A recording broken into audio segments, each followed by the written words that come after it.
Hi everyone, thanks for coming by today. I am Jibril Yusuf Faraj.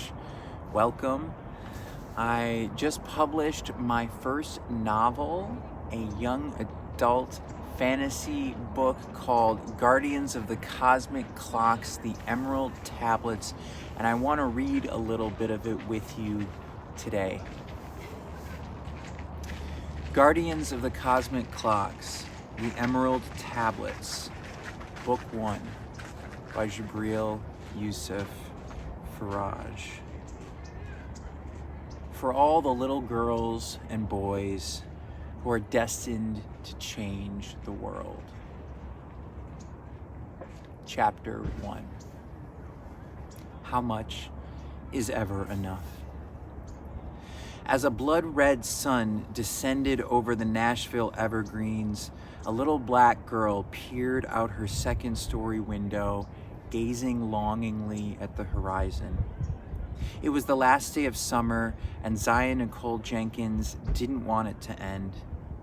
Zya, an old soul in the body of a 12-year-old, sat on her bed, back arrow straight, with one leg tucked underneath. Staring off into the sky, she mindlessly stroked the coat of her dachshund beagle Hercules. The big brown egg of a spot over his eye made him look sad most of the time. But Zya knew the truth. He was simply unimpressed. "Yeah, you and me both," she whispered, scratching him right between the eyes. Zya was jealous of Herc sometimes. Her calendar was crazy. She was scheduled for something different every night of the week. If it wasn't voice lessons, it was guitar. If it wasn't cheer, she was tagging along to one of her mom's gigs or babysitting the annoying next-door neighbor. And that was without complex fractions. There was always something she had to do, and yet somehow Herc had found a way to be part of the family and still lounge around all day. In fact, it's what he was best at. Zya, on the other hand, she'd always been a little wild. Well, wilder than most of the other kids, at least. And sometimes it got her in a pickle. Like that one time she blew up on Dane after he poked her under the desk the entire class period. And of course, Mrs. Myers didn't notice a thing until she struck back. She thought it was quite clever of her, and deserved, to grab his hand and pull so quickly that it caused Dane's head to smack against the desk. Mrs. Myers disagreed. Somehow, she was always the one who got in trouble, even when she was just standing up for herself. As far as Zya was concerned, though, being spunky was less of a problem than a superpower. The only problem was that most people were too blind to see for themselves. Herc extended his chin as if to point out exactly where he'd like to receive his scratches, and Zya obliged. She loved him more than anything else. Well, almost anything else. Anyone but Elijah. Zya and Elijah had known each other since they were 5 or 6, and the two were basically inseparable. He was a grade ahead and balanced Zya's impulsive, headstrong nature with a more cautious and soft-spoken approach. Eli was always tinkering, and anything with gears and circuits was fair game. "You should be an inventor or something," she'd said the last time they were together, as she watched him work on a circuit board. "That'd be cool," he said, shrugging his shoulders, attention glued to his latest obsession. He was quiet, and yet Zya got the feeling he wanted more than he let on. In that way, they were the same. She had such little control over her life, and on top of that, for some reason, adults always assumed she was incapable of making decisions or thinking for herself. I don't know if any of you know how that feels. It was infuriating. All she wanted was respect, and she didn't think she was asking for too much. Just wait, they'd say. Appreciate your childhood. But none of them seemed to understand. Zya was a dreamer. All around her, strewn across the bed, lay pads and pieces of paper with notes, drawings, story snippets, and songs. Zya's mother was protective, and so often she was forced to imagine the world rather than experience it for herself. So imagine she did. Zya dreamed of heroes and heroines, dragons and pirates, and precocious children traversing the galaxy. But not her. No, to Zya, sometimes it didn't feel like she was going anywhere at all. Sunrises and sunsets, family dinners and trips to school and back, it all slipped by with the kind of speed you could only understand when you're perfectly unmoved. More than anything else, she just wanted to be free, to feel real, make her own decisions, and control her life. When she was big enough, Zya decided she'd go anywhere she wanted, whenever she wanted to. But it wasn't up to her right now, and it sucked, big time. Zya loved her mom, a lot, but there were just some things she couldn't talk about with her. She'd always been able to relate more on that level with her father. He'd always listened, at least. But it had been years since they moved away, and to tell you the truth, she didn't really know him anymore. Sure, they'd seen each other once or twice when he came to town on business, but that just wasn't enough. And most of the warm memories of youth were long gone by now. She remembered feeling good when they were together, but anymore, she'd almost couldn't remember the feeling at all. Sometimes she wondered why he didn't want to see her. Zya dreamed up reasons that would make it better, an explanation that would make her heart hurt less. Maybe he'd become a criminal mastermind, orchestrating global crimes like a James Bond villain. Or maybe he was a paragon of virtue, a literal modern-day saint, working to feed and clothe the poor. But no matter what she imagined, she just couldn't shake the feeling that she wanted him here. She tried to cry, but her body almost wouldn't let her. She didn't want to do that anymore. The tears were too much, and she didn't like feeling out of control. But all of a sudden, memories of him pushing her on the swings, washing dishes together, and riding bikes flashed through her mind. And as she smiled a nostalgic smile, a single tear slid gracefully down her cheek. "Zya," her mother yelled up the stairs. "Dinner's ready." "Coming," Zya yelled back. She lingered at the window for just another moment. Zya didn't want to go downstairs. Not now. Not like this. The only true peace she had to herself was here. Well, here and in the forest, where she could climb trees and run as fast as she wanted. But she knew if she didn't go now, her mother would be back, and she wouldn't be happy about it. So she wiped her eyes with the sleeve of her shirt, and giving Herc a healthy pat, reluctantly gathered herself. Zya was tall and lanky with butterscotch skin. Her small, round nose and sharp eyes were striking for a child of 12. Full cheeks led down to a buttoned chin that balanced the rest of her face. She wore a pair of Levi's jeans, black t-shirt with the word fearless written on the front in gold glitter, and topped off the getup with a pair of unmatched socks. Bounding down the stairs like a wild banshee, she slid into the kitchen and popped perfectly into her chair, not a moment too late. Zya's mother stood in front of the stove, and the sizzle of freshly breaded drumsticks dancing in hot oil played on her eardrums like a symphony. My favorite," she said, licking her lips. "I thought you might like that," said her mother without turning. And even though she couldn't see her face, Zya could tell her mother was smiling.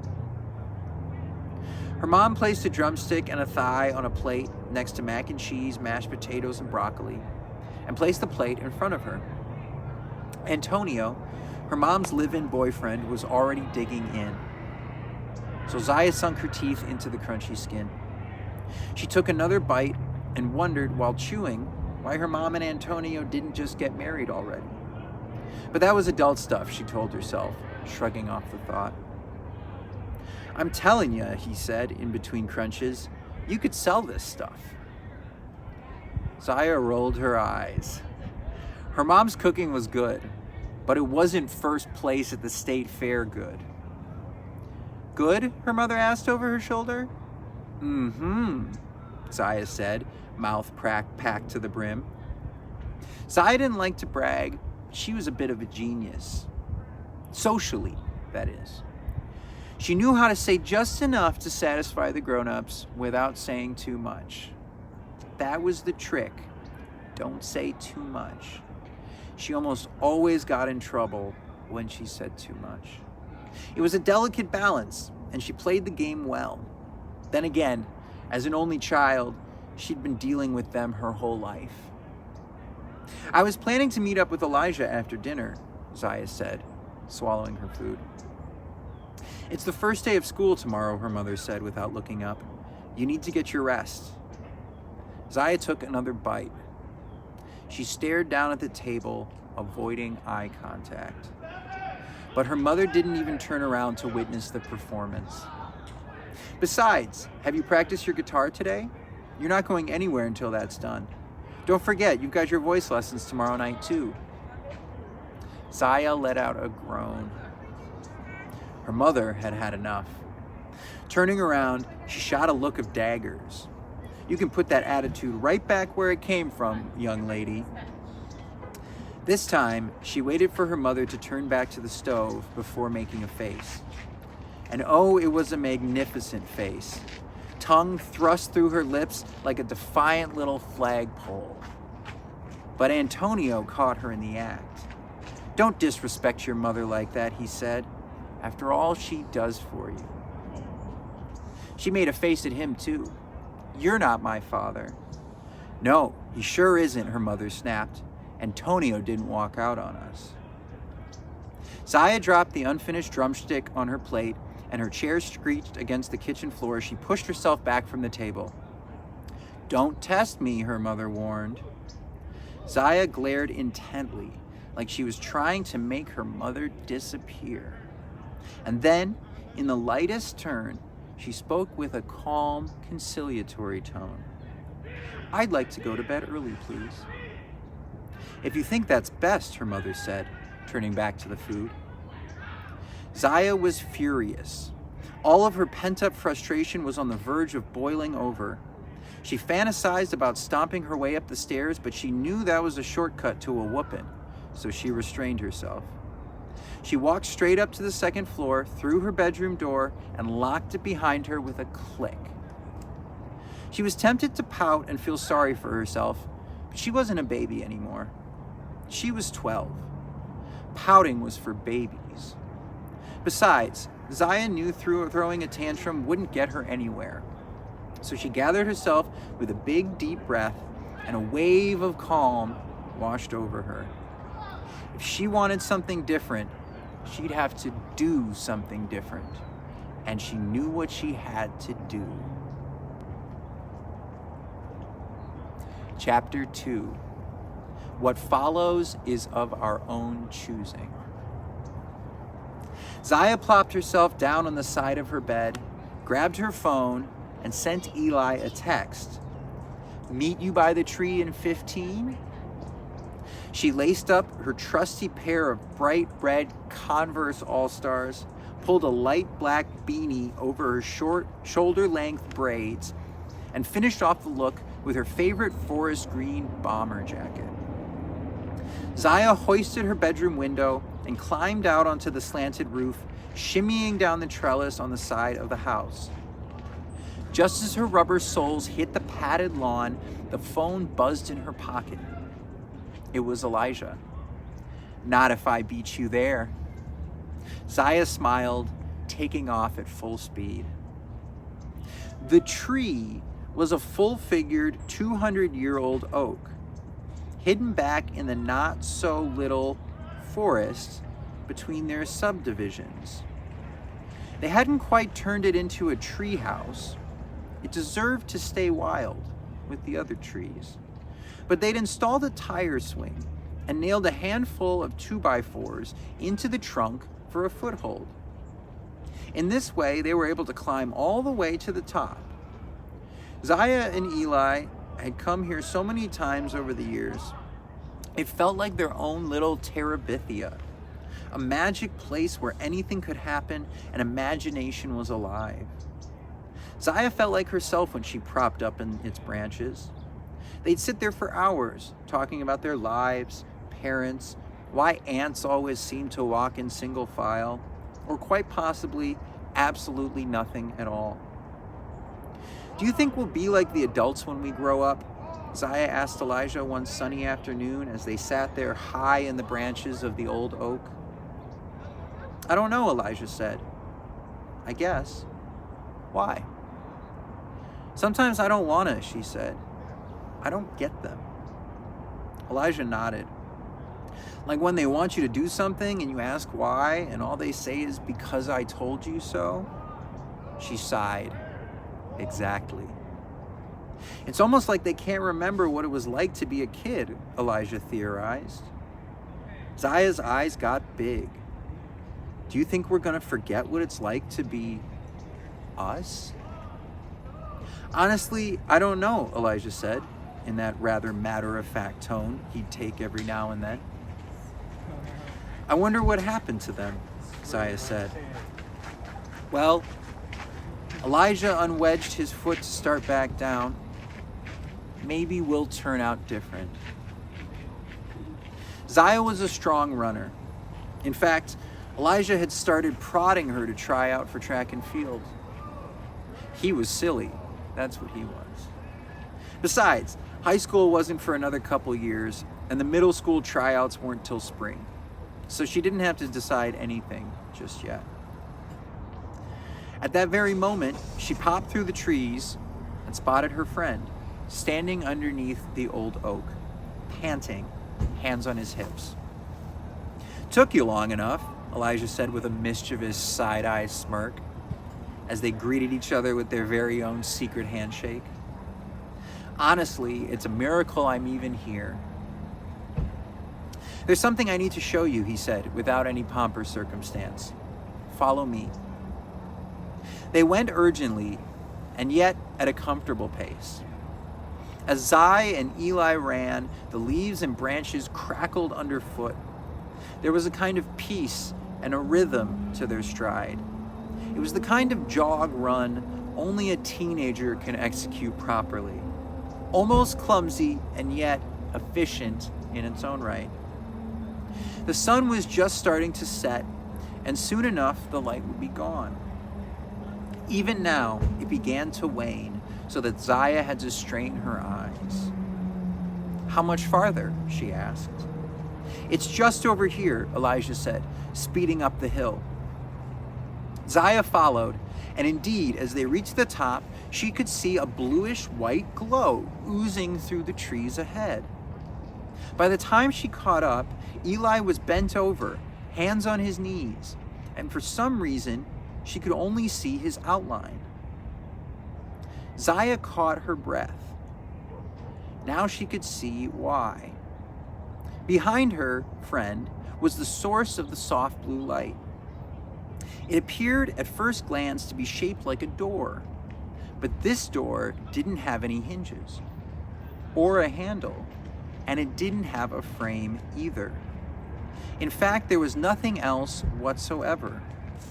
Even more astounding was that they were able to walk around it as if it led to nothing at all and was merely a paper-thin hallucination. But they were looking at it just the same. "Amazing, huh?" Elijah said, less like a question and more like a compliment. "How?" Zya asked, staring at it in awe. "I found it last night while I was out here. I could feel something tugging at me, and it led me here." So what do you think it is, she asked. Seems to be a gateway, a portal of some sort. What makes you think that? Well, for one, it checks off all the boxes. Glowing, gives off supernatural vibes, and oh yeah, it looks like a door. Zya smiled. Where do you think it goes? No idea, he answered, but I'd love to know how it works. Well, she said, let's find out. Find out? I mean, it's a portal, right? She asked. Portals are meant to go through. I don't know, Zya, Elijah said. Oh, come on, she replied. Aren't you even a little curious? Of course I'm curious, he said, but what? Well, he started, who knows what's on the other side? Isn't that the point? She asked. Elijah got quiet. I don't know if this is random, Zya. It's certainly not naturally occurring, which means somebody placed it here on purpose. Bingo, he said. I went home last night and combed Google. There's never been anything like it documented, ever. They looked at each other and a streak of terror flashed across their eyes. But no feeling ever lasted too long between friends, and their momentary fear quickly dissipated into curiosity. Who created it? What do they want? Why would they put it here? What if they're trying to get our attention, Zya said. Elijah cupped his chin with his hand, as if in thought. But why would an extraterrestrial life form looking to make contact with human beings put a portal in the middle of a forest? Zya looked hard at Elijah. Maybe they're trying to get our attention. He said. That would make sense. If they'd observed us before, they'd know that putting it here would make it likely we and no one else would find it. But the question remains, why? Zya's eyes lit up. This is exactly what she'd been waiting for. A chance to take a leap, to do something different for a change. Well then, she said, what are we waiting for? Eli tilted his head to the left, scrunching up his nose and raising an eyebrow in a look that said, Elijah is currently unavailable. Please try again. Come on, Zya said. He exhaled. It could be dangerous. Danger is my middle name, Zya said with a mischievous grin. It's not safe, Zya. Safe? She rolled her eyes. You sound like my mother. Oh, come on, Eli smiled. You know what I meant. There's no way to know what's on the other side, and it might be something that wants to hurt us. You're right, Zya nodded. Only one way to find out. And without another thought, she broke into a sprint. Zya! Elijah tried to grab her wrist, but it was too late. Another half second, and his friend slipped through the glowing door. Elijah shook his head. She was always like this, headstrong and stubborn. Ironically, it was one of the things he loved about her. So, Elijah was faced with a choice. Stay put and make his friend face uncertainty alone, or follow her through and take on the challenge together. I'd really rather not, he said to himself, but you have to. There was no way he was going to let his friend down. He let out a heavy sigh, and then, with a flash, the forest was silent. That's all for our first 2 chapters, y'all. Thank you so much for being here and listening.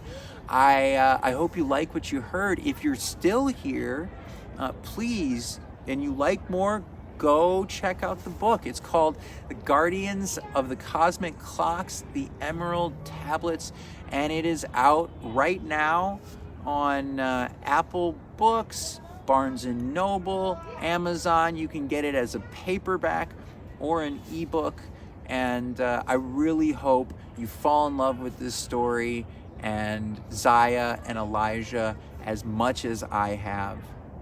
Thank you so much again. I appreciate your support and hope to see you back here soon.